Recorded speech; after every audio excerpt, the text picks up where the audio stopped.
The man they fired on a Monday morning just bought their future ***. He was fired on a Monday morning in front of 12 people. It wasn't a private conversation, it was a public execution.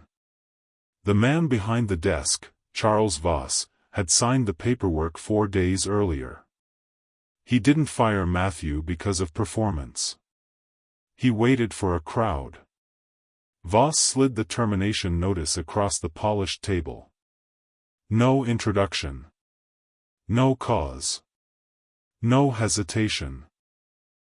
Then, he leaned in, his voice loud enough for every executive in the room to hear. "You're finished, Matthew. And in this industry, no one will ever hire you again." The room went ice cold. Matthew Hale didn't argue.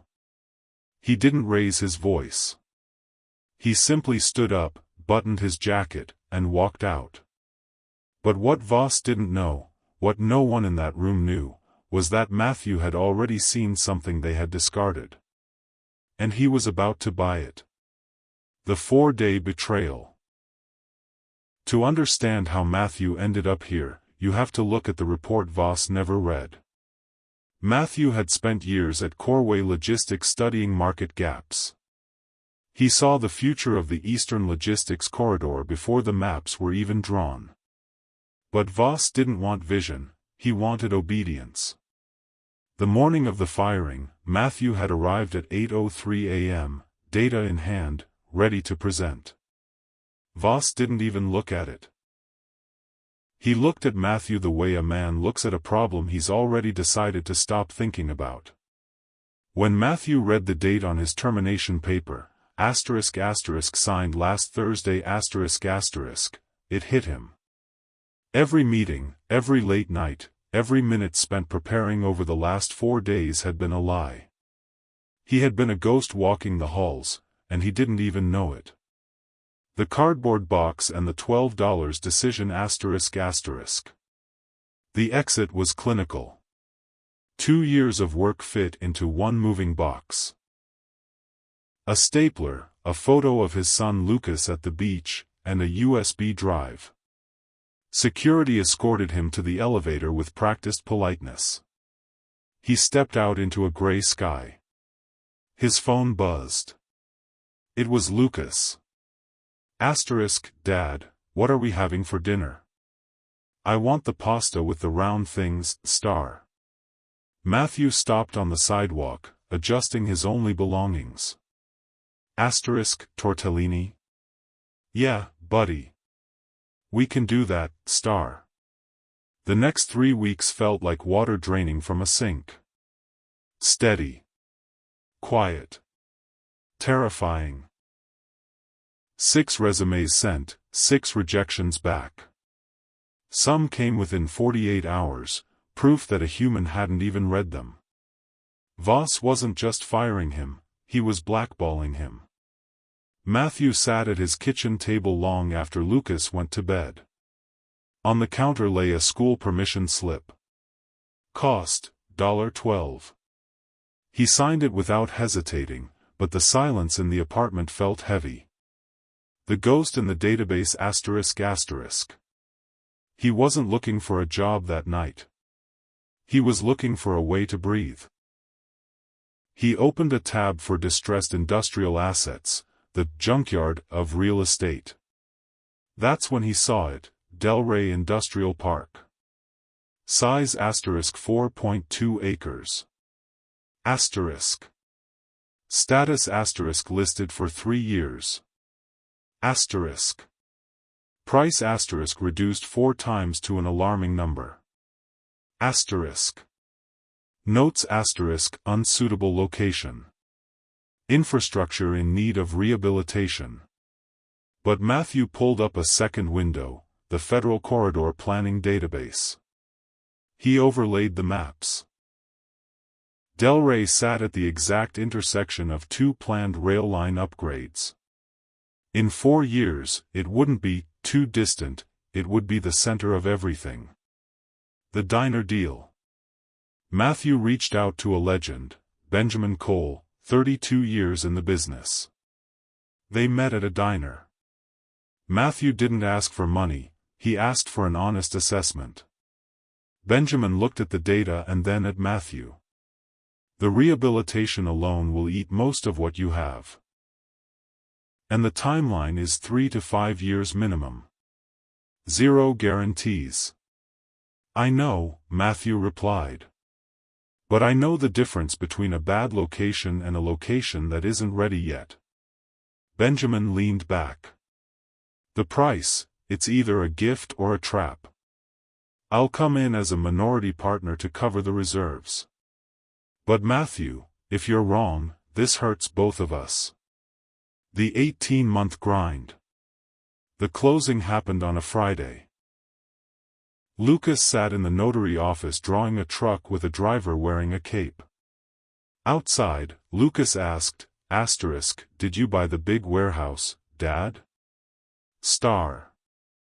Matthew replied, "I bought something people gave up on."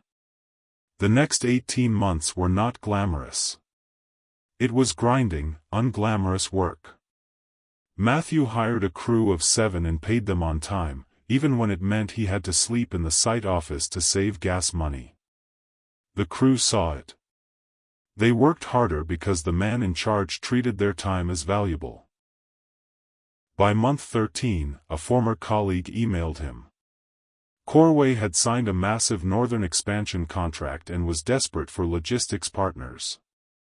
Matthew saved the email in a folder labeled "Reference." He didn't reply.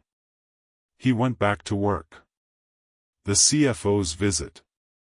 Giselle Harmon, now Corway's CFO, was tasked with finding those partners. She was precise.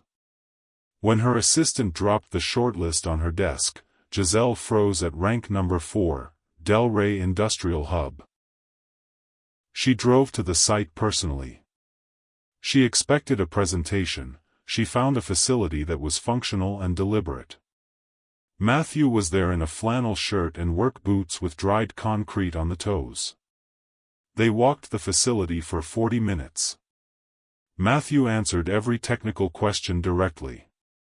He didn't mention the conference room on the 24th floor. He didn't need to. The facility was the best option she had evaluated by a margin that wasn't even close. The final sabotage. Giselle presented the report to Voss. Voss read until the name Delray appeared. He took a pen and drew a thick, black line through the entry. "Find another provider," he said. "My reason is that I said no." But Voss went further. He authorized a smear campaign. Fake stories claimed Delray had failed inspections. Matthew's smaller tenants, scared of the public dispute, cancelled their contracts. Matthew sat in his office, watching the loading bay he had resurfaced himself. He had built this with his own life savings. He called his lawyer, Richard Aldrin.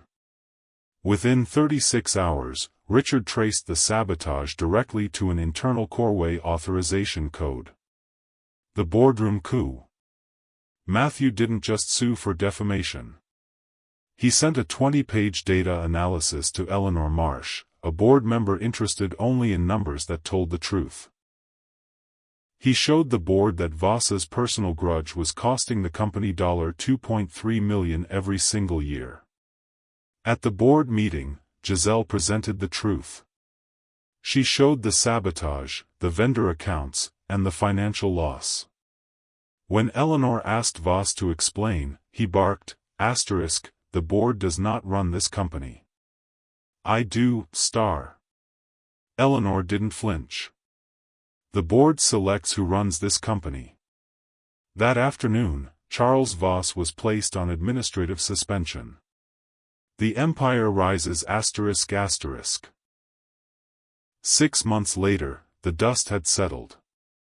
Matthew stood in his office with Giselle, looking at drawings for Phase 2, doubling the size of the facility. Lucas was on the floor with toy trucks, arranged in a deliberate pattern. Matthew watched the trucks pull out of his bay in a clean line, headed for the corridor expansion. He had bought what nobody wanted. He had built it while the world told him he was finished. The takeaway asterisk: don't let someone else's no define your finished. The very thing they discard might be the map to your empire. If this story of resilience inspired you, hit that subscribe button. We tell the stories of underdogs who built empires every week. What's your Delray? Let us know in the comments, asterisk asterisk.